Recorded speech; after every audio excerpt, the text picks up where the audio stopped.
موسیٰ نے دعا کرنے کے لیے سب لوگوں سے اپیل کی، چٹیال میدان میں جمع ہو جاؤ۔ چٹیال میدان میں جمع ہو گئے، دعا شروع ہوئی۔ اللہ نے موسیٰ کو کہا، اے موسیٰ، تمہارے اس قوم میں ایک آدمی برا ہے، گنہگار ہے، تم اسے کہو کہ یہاں سے چلا جائے، وہ جب چلا جائے گا تو ہم یہاں بارش نازل کر دیں گے۔ موسیٰ کہتا ہے، اللہ اتنے لوگوں میں کیسے پہچانوں کہ کون برا ہے کون گنہگار ہے؟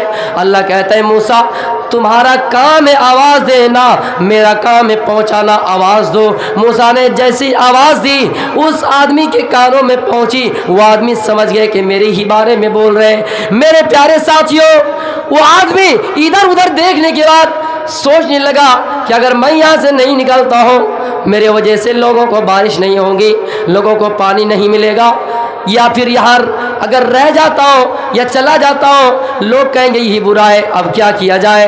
انہوں نے ایک تدبیر سوچی، ایک دماغ میں خیال ڈالا اور اللہ سے دعا شروع کی، اللہ میں نے زندگی بھر گناہ کیے ہیں، میں نے زندگی بھر خطا کیا ہے، تو نے میرے عیب پر پردہ ڈال دیا ہے، تم نے میرے گناہ کو چھپا دیا، یا اللہ آج بھی تو ہمارے گناہ کو چھپا دے، آج بھی ہمارے عیب میں پردہ ڈال دے، ہو سکتا ہے یا اللہ میں آج کے بعد سے نیک اعمال کرنے کی کوشش کروں گا، آج کے بعد سے میں متقی بن جاؤں گا۔ اللہ کہتا ہے، جاؤ میں نے تجھے معاف کر دیا، اور بارش شروع ہو گئے۔ موسیٰ حیران ہو گئے اور کہا، اے اللہ کیا بات ہے کہ کوئی گنہگار کوئی مجرم اس مجلس سے نہیں نکلا اور بارش شروع ہو گئے؟ اللہ کہتا ہے، موسیٰ میں نے اس کو معاف کر دیا ہے، میں نے اس کے گناہ کو معاف کر دیا ہے۔ اللہ کے موسیٰ کہتا ہے، یا اللہ مجھے دکھائیے وہ گنہگار کون تھا؟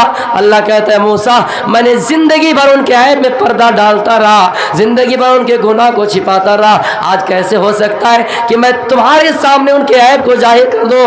آج کیسے ہو سکتا ہے کہ تمہارے سامنے ان کے گناہ کو بیان کر دوں؟ ایسا کبھی نہیں ہو سکتا ہے۔ اللہ نے ایسا موسیٰ کو کہا۔ میرے پیارے ساتھیوں، اللہ فرماتا ہے تب میں نے بارش نازل کر دی، بارش ہونا شروع ہو گئے۔ اب ہم غور کر سکتے ہیں، پتہ لگا سکتے ہیں دنیا کے اندر کتنے بھائیوں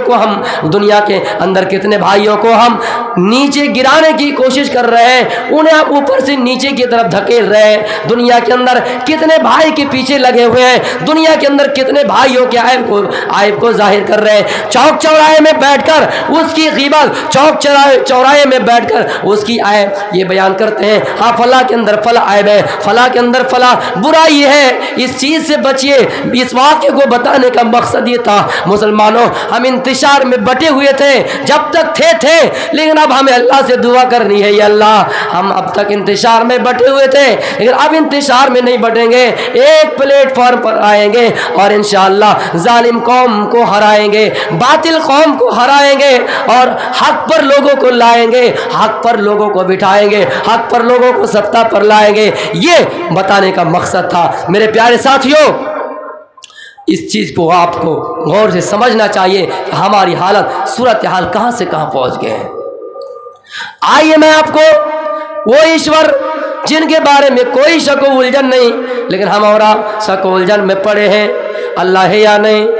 ایک مرچی کو جب آپ استعمال کیجئے گا پتہ لگے گا ہاں ایشور ہے، وہ مرچی اوپر سے لگے گا اس کے اندر کچھ نہیں، وہ زہر جس کو دیکھ کر لگے گا کہ اس کے اندر کچھ نہیں، لیکن جیسے زہر پیجیے گا آپ اس دنیا سے چلے جائیں گے، آپ کی موت قریب ہے، آپ اس دنیا سے چلے جائیں گے، آپ کی موت واقع ہو جائیں گی۔ ایک مرچی کو جب کھائیے گا ظاہر سی بات اس میں تیکھا پن آئے گا، اس لیے اللہ پر شک و الجھن میں نہ رہا کرو، اور اللہ کے بارے میں یہ نہ کہا کرو کہ اللہ ہے تو کہا ہے۔ کوئی اللہ کو دیکھ کر عبادت کرتا ہے، ہم اللہ کو دیکھ نہیں پاتے تو کیا اس کا مطلب اللہ ہے یا نہیں؟ حدیث یہ کہتی ہے ان تعبد اللہ کأنک تراہ فإن لم تکن تراہ، جب بھی تم عبادت کرو یہ سمجھو کہ ہم اللہ کو دیکھ رہے ہیں، یہ تصور نہ کر سکو، یہ تصور کم از کم کرو کہ اللہ ہم کو دیکھ رہا ہے۔ میرے پیارے ساتھیوں، وہ اللہ جن کے بارے میں قرآن کہتا ہے قل هو اللہ احد، وہ اللہ ایک ہے، دوسرا نہیں، نہیں لم یلد ولم یولد، وہ ایشور ایسا ہے جن کو دنیا کے اندر کسی ماں نے پیدا ہی نہیں کیا ہے، دنیا کے اندر اس کا نہ کوئی باپ ہے نہ کوئی بیٹا ہے۔ آئیے میں آپ کو حدیث کے ساتھ ساتھ قرآن کی آیتیں بھی سامنے رکھی اور ویدوں کا بھی حوالہ دے رہا ہوں۔ ایکم برہمادتیو ناستی ہنایاستی ناستی ناستے کنچن، وہ ایشور و برہما ایک ہی ہے، دوسرا نہیں۔ یا ایکا اتا مشتہی، وہ ایشور ایک ہی ہے، ایکو ہی دیتیو ناس، اوم نراکارم، وہ نراکار ہے، اس کی کوئی تصویر نہیں، نہ تاس یہ پرتیماس۔ آئیے اسی چیز کو حدیث میں یہ کہا گیا ہے وہ ایشور تو ہے، قرآن یہ کہتا ہے، قرآن کی آیت یہ کہتی ہے اللہ ہے، ان کا چہرے کا ذکر ملتا ہے، ہاتھ کا ذکر ملتا ہے، لیکن کیسا ہے، رنگت کیسے ہے یہ ہم نہیں بتا سکتے ہیں۔ اسی چیز کو تو منتر کہتا ہے، نہ تاسی پرتیماس، وہ ایشور ایسا ہوں گے جن کی نہ کوئی فوٹو ہوں گی، جن کی نہ کوئی تصویر ہوں گی۔ اس صفات کو بیان کرنے کے بعد کیا آپ کے دماغ میں اور اس کے حالات رہیں گے؟ کیا آپ کے دماغ میں ذہن ہو؟ کیا آپ تذبذب میں پڑے رہیں گے؟ نہیں نہیں، دنیا کے اندر کوئی ایسی قوم دکھا دو، دنیا کے اندر کوئی ایسا دھرم دکھا دو ان تمام اشکالات کا حل دکھا سکے، لیکن ہاں وہ قوم اگر کوئی نظر آ رہی ہے، وہ دھرم اگر کوئی نظر آ رہا ہے تو اسلام ہے، وہ مسلمان قوم ہے کہ ایک چھوٹے سے چھوٹے بچے کو کھڑا کر دیا جائے اور ان سے پوچھا جائے بتاؤ ہم کس کو مانتے ہیں؟ وہ کہے گا اللہ کو مانتے ہیں۔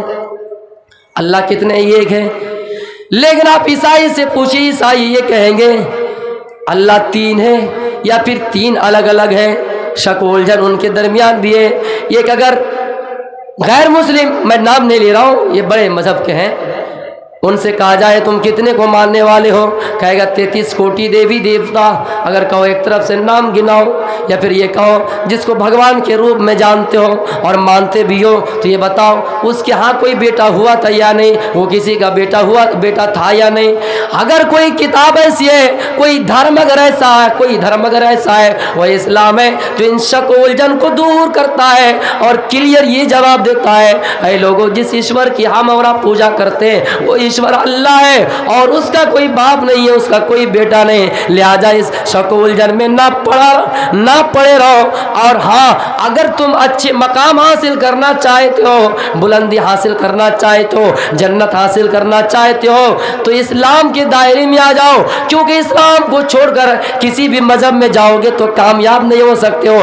وَمَن يَبْتَغِ غَيْرَ الْإِسْلَامِ دِينًا فَلَن يُقْبَلَ مِنْهُ وَهُوَ فِي الْآخِرَةِ مِنَ الْخَاسِرِينَ۔ کوئی انسان اگر اسلام کو چھوڑ کر کسی دوسرے مذہب کی جستجو میں رہے، دوسرے مذہب کو تلاش کرنے میں رہے، وہ شخص خسارے میں ہے، نقصان میں ہے۔ اگر بلندی حاصل کرنا ہے، اگر آپ کو جنت حاصل کرنا ہے تو اسلام کے دائرے میں آ جائیے۔ اسی کو تو رامائن میں یہ کہا گیا تب تک سندر مدی کویا بنا محمد پار نہ ہویا۔ اے لوگوں گمانی سے فرقہ جانے کے لیے بہت سارے راستے مل جائیں گے، بہت طریقہ مل جائے گا، بہت سارے راستے آپ کے لیے کھول دیے جائیں گے۔ آج سب راستے میں قبضہ جمع کر کے رکھ دیا گیا، وہاں پر ٹریفک اتنی ہے، وہ راستے میں کافی بھیڑ ہے، اس راستے میں بھی کافی بھیڑ ہے، لیکن ایسا بندوبست آج کے دور میں کیا جا سکتا ہے کہ آپ کے جگہ میں آپ کے شہر میں ہوائی اڈا بنا دیا جائے گا، پھر آپ کو اڑان جیسے پرواز کرا کے آپ کو ایک شہر سے دوسرے شہر میں منتقل کرا دیے جائیں گے۔ لیکن جنت ایک ایسا راستہ ہے، جنت کا راستہ ایک ایسا ہے جو محمد الرسول اللہ کے شریعت کے بغیر وہ جنت حاصل نہیں ہو سکتی ہے۔ اسی چیز کو منتر میں یہ کہا گیا لا الہ الا اللہ ہرنے پاپا من اللہ پرم پدم۔ وہ میرے پیارے ساتھیوں مرنے سے پہلے لا الہ الا اللہ کا اقرار کر لو۔ اگر جنت جانا چاہتے ہو محمد الرسول اللہ کے شریعت کو اپناؤ۔ اس چیز کا دعویٰ، اس چیز کا اقرار تو سب کرتے ہیں، سب تو مانتے کہ ہمارے درمیان کوئی نہ کوئی نبی ہے، سب تو مانتے محمد، سب تو مانتے محمد، لیکن ہم محمد سے خاص وہی محمد مراد لیتے ہیں جن کو اللہ نے دنیا کے لیے پورے بسو کے لیے، پورے بسو کے مانوتا، پورے بسو کے حیوانات کے لیے بھی رحمت بنا کر بھیجے تھے۔ ہم خاص مراد اسی کو لیتے ہیں، لیکن کسی نے اس کا الگ الگ معنی کیا ہے، کسی نے نشہ کا معنی کیا ہے، نعوذ باللہ، یہ ملتا ہی نہیں۔ کہاں کہ یہ سنسکرت ہے اور کہاں کی یہ میننگ ہے، ذرا مجھے بتانا میرے پیارے ساتھیوں۔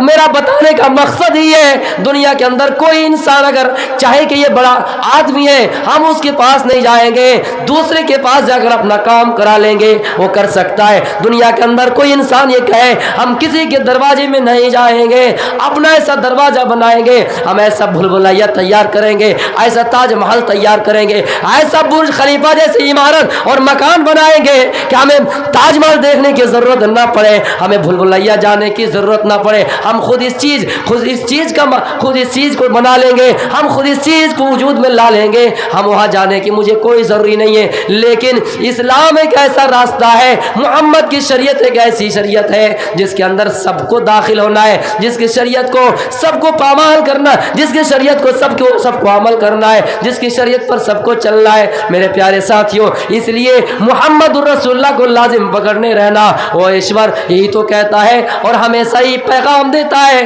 جو اسلام اور وید سے بالکل ملتا جلتا ہے. جو وید کہتی ہے وہی اسلام کہتا ہے. مرنے سے پہلے اگر لا الہ الا اللہ کسی نے اقرار کیا اور زبان سے اس کی گواہی دی اللہ ایک ہے, محمد الرسول اللہ اس کے رسول ہے. اسلام تو یہی کہتا ہے کوئی اگر 80 سال اور 70 سال کی عمر میں بھی اسلام لائے اور اسلام کی حالت میں ہی ان کی موت ہو, ان کا انتقال ہو, ان الاسلام یہدم ما کان قبلہ, اسلام لانے والے اگر کوئی 70 سال کے بعد بھی اسلام لاتا ہے اللہ کے نبی فرماتے اس کے تمام پچھلے گناہ کو معاف کر دیے جاتے ہیں, تمام خطائیں کو معاف کر دیے جاتے ہیں. اور کسی نے اگر آخری عمر میں بھی من قال لا الہ الا اللہ دخل الجنہ, لا الہ الا اللہ کا اقرار کیا, اللہ فرماتا ہے, اللہ کے نبی کی حدیث یہ کہتی ہے اللہ اس کو جنت دے کر رہے گا. لیکن ہاں یہ نہیں سوچنا چاہیے کہ ہم آخری عمر میں عمل کر لیں گے, آخری عمر میں نیک بن جائیں گے, آخری عمر میں حج کر لیں گے, پوری زندگی گناہ ہی گناہ کیے ہیں, آخری عمر میں نیک عمل کر لیں گے. میں تو ہی چیز کے اوپر بحث کر رہا تھا کہ موت کسی کے لیے فکس نہیں ہے, موت نہ ایک منٹ آگے نہ ایک منٹ پیچھے, کبھی بھی انسان کو کسی بھی زندگی میں چاہے نوجوانی کے مراحل میں ہو, چاہے بڑھاپے کی عالم میں ہو, چاہے کھوسٹ کی عالم میں ہو, کسی بھی مرحلے میں موت آ سکتی ہے. اس لیے موت کا متعینہ وقت نہیں ہے, نہ موت ایک منٹ آگے اور نہ ایک منٹ پیچھے. اس لیے جب تک آپ زندہ ہیں یہ سمجھیے کہ ہم اچھے اعمال کرتے رہیں گے, عمل صالح کرتے رہیں گے. وہ ایشور جن کے بارے میں یہ صفات یہ بیان کر دیے گئے ہیں کہ نہ تاسیہ پرتیماس, وہ ایشور ایسے ہوں گے جن کی نہ کوئی تصویر ہوگی, جن کی نہ کوئی مورتی ہوگی. مسلمان جب عبادت کرتا ہے, نماز ادا کرتا ہے, اس کے سامنے اللہ کی قسم کوئی تصویر نہیں ہوتی ہے, کوئی فوٹو نہیں ہوتے ہیں. لیکن آج دیکھ لیجئے بڑے بڑے مہان پروس انسان کی تصویر بنا لیے گئے ہیں. ہم نے دیکھا ہے بہت سارے مذاہب کے لوگوں کو کہ اپنے آنے والے قوم میں جو مہان پروس انسان تھے, جس طرح ہمارے قوم میں محمد رسول اللہ, جس طرح ہمارے رہبر محمد رسول اللہ اس دنیا میں مہان پروس انسان کے نام سے جانے جاتے ہیں, جس کو قرآن نے یہ تشبیہ دی ہے وَسِرَاجًا مُنِيرًا, جس کو قرآن نے یہ تشبیہ دی ہے وَمَا أَرْسَلْنَاكَ إِلَّا رَحْمَةً لِلْعَالَمِينَ. ہم نے ان کی تصویر نہیں بنائے, ہم نے ان کی مورتیاں نہیں بنائے, ہم نے ان کی اسٹیچو نہیں بنائے, ہم تو صرف اللہ کی عبادت کرتے ہیں. ہاں اگر وسیلہ بھی پکڑتے محمد الرسول اللہ کا, کیونکہ یہ قرآن کہتا ہے میرا محمد جو دے اسے لے لو اور جس چیز سے روگے اس سے روک جاؤ, یہی تو ہمارا وسیلہ کا تقاضا ہے. میرے پیارے ساتھیوں, ہمارا اور آپ کا عقیدہ صرف اس چیز پر ہے کہ جب بھی ہم عبادت کریں یہ سمجھے کہ اللہ ہمیں دیکھ رہا ہے. اس کا مطلب یہ کہنے کا ہے نماز بھی پڑھیں تو ہم یہ سوچیں یا اللہ نماز میں چوری نہیں کریں گے, رکوع صحیح سے کریں گے, سجدہ صحیح سے کریں گے, بلی کی طرح اور کوے کی طرح چونچ مارا زمین میں پھر اٹھا لیا, اس طرح چونچ مار کر سجدہ نہیں کریں گے, رکوع صحیح طریقے سے کریں گے. جب ہم یہ سوچیں گے اللہ ہمیں دیکھ رہا ہے تو ہمارا عمل صالح بھی اچھے ہوں گے, ہمارا اعمال بھی اچھے ہوں گے, ہم صحیح طریقے سے اس چیز کا انجام دے سکیں گے. ہاں اگر ہم یہ سوچیں گے کہ اللہ ہمیں دیکھ رہا ہے تو برائی کرنے بھی جائے تو اللہ کو یاد آئے گا اور یہ کہیں گے اللہ ہمیں دیکھ رہا ہے. ہم نے ایک ایسے مکان بنائے جو دنیا کی نظروں سے اندھے ہیں, کوئی انسان اس چیز کو دیکھ نہیں سکتا ہے. ہم رات کی تاریکی میں پہاڑ کے گوشے میں سمندر کے جھانکوں میں ہم اتنی اندھیری میں کوئی اگر گناہ کرے اور ہم یہ سوچیں انسان تو ہمیں دیکھ نہیں رہا ہے, کم از کم اگر اللہ کو یاد ہے تو یہ سوچیں گے اللہ ہم کو دیکھ رہا تو کوئی گناہ نہیں کریں گے۔ میرے پیارے ساتھیوں، ایک ہم ست تو بھی پروہودا ودن، وہ ایشور ایسے ہوں گے جن کو لوگ مختلف ناموں سے پکاریں گے۔ اس دنیا میں کوئی ایسا انسان نہیں جس کے اندر تمام صفتیں ہوں، وہ انسان سب ہنر جانتا ہو۔ کوئی اگر ڈاکٹر ہے تو کوئی انجینئر ہے، کوئی اگر مولوی ہے تو کوئی اس سے بڑا عالم ہے، کوئی اس سے بڑا فاضل ہے، کوئی اگر قاری ہے اس سے بڑا کوئی حافظ ہے، لیکن دنیا کے اندر ایک انسان کو ساری چیزوں کی فضیلت حاصل نہیں۔ گویا کہ انسان کے اندر کچھ نہ کچھ کمیاں ہے، گویا کہ انسان کے اندر کچھ نہ کچھ کمیاں ہے۔ سارے ہنر ایک انسان کو اللہ نے نہیں دیے ہیں، لیکن اس منتر کی تشریح میں یہی کر رہا ہوں کہ لوگ جیسا چاہیں گے اپنے رب کے سامنے ویسا ان کو ملے گا۔ یعنی جس کو دھوپ کی ضرورت پڑ جائے وہ کہے گا یا اللہ تو ہی دھوپ دینے کا مالک ہے، جس کو بارش کی ضرورت پڑ جائے، پانی کی ضرورت پڑ جائے، وہ کہے گا ایشور تو ہی بارش دینے کا مالک ہے۔ یعنی دھوپ کا مالک تو ہی ہے اور بارش کا بھی مالک تو ہی ہے۔ اس منتر کی میں نے یہ تشریح کیا ہے، اللہ جانے یہ منتر کی تشریح صحیح ہوا یا غلط۔ اس کا مطلب یہ ہے مختلف لوگ مختلف مراحل سے اس کو پکاریں گے۔ اس کا مطلب پانی کی ضرورت جو ہوں گے وہ اللہ کو کہیں گے اللہ تو پانی دینے والا ہے، یا اللہ تو انسان کو پیدا کرنے پر بھی قادر ہے، انسان کو مارنے پر بھی قادر ہے۔ وَهُوَ عَلَىٰ كُلِّ شَيْءٍ قَدِيرٌ، یہاں تک کہ تو تمام چیزوں پر ہر چیز پر قادر ہے۔ ایک انسان کو دوبارہ کیسے وجود میں لائے گا اس چیز پر بھی قادر ہے۔ میرے پیارے ساتھیوں، وقت ختم ہو رہا ہے، وقت ختم ہو رہا ہے۔ میرا بتانے کا مقصد یہ تھا کہ آپ فکر آخرت سے جڑے رہیے، اور ہم جب بھی اس دنیا میں رہیں اچھے اعمال کرتے رہیں۔ آپ یہ نہ سوچیں کہ ہم بڑھاپے جب آئیں گے تو اچھے اعمال کریں گے۔ انشاءاللہ میں یہاں بید نہیں بول پایا، آئندہ خیال رکھوں گا، کیونکہ یہ میرے لیے نیا علاقہ ہے۔ اب نئے علاقے میں ظاہر سی بات ہے کیا بولے نہیں بولے اس کے بارے میں مشورہ بھی ہونا ضروری ہے، تو اس کے لیے خیر آپ سے معذرت کھاؤں۔ انشاءاللہ کبھی بھی اگر آئیں گے تو اسی کے اوپر تفصیلات سے بیان کریں گے۔ اور آپ سب سے ایک بات میں ریکویسٹ کرتا ہوں، ہماری زبان سے کوئی اگر آپ کو ٹھیس اور تکلیف پہنچی ہو، ہماری طرف سے کوئی اگر گستاخی ہو، آپ معاف کیجئے گا۔ میں آپ کے ایک چھوٹا بھائی ہوں، آپ بھی ہمارے رشتے میں بھائی ہیں، اور قرآن و حدیث تو ہی پیغام دیتے ہیں مسلمان سب آپس میں بھائی بھائی ہیں۔ لہذا کسی کے اندر کچھ خامیاں ہو اس کو نظر انداز کر دینا چاہیے، اگر اس کے اندر برائی ہو اس کو تنہائی میں اصلاح بھی کر دینی چاہیے۔ لہذا ہم اللہ سے دعا کرتے باری اللہ ان جلسوں کو کامیاب عطا فرمائے، اور یہ جلسہ اللہ کے فضل و کرم سے کامیابی کے دہانے پر پہنچے۔ مزید اگر اس طرح کے پروگرام ہو اللہ اس کو بھی کامیاب کرے، ہم سب کا اعمال عمل صالح ہو، اور ہم سب کو اللہ تعالیٰ ایک پلیٹ فارم پر قائم فرمائے۔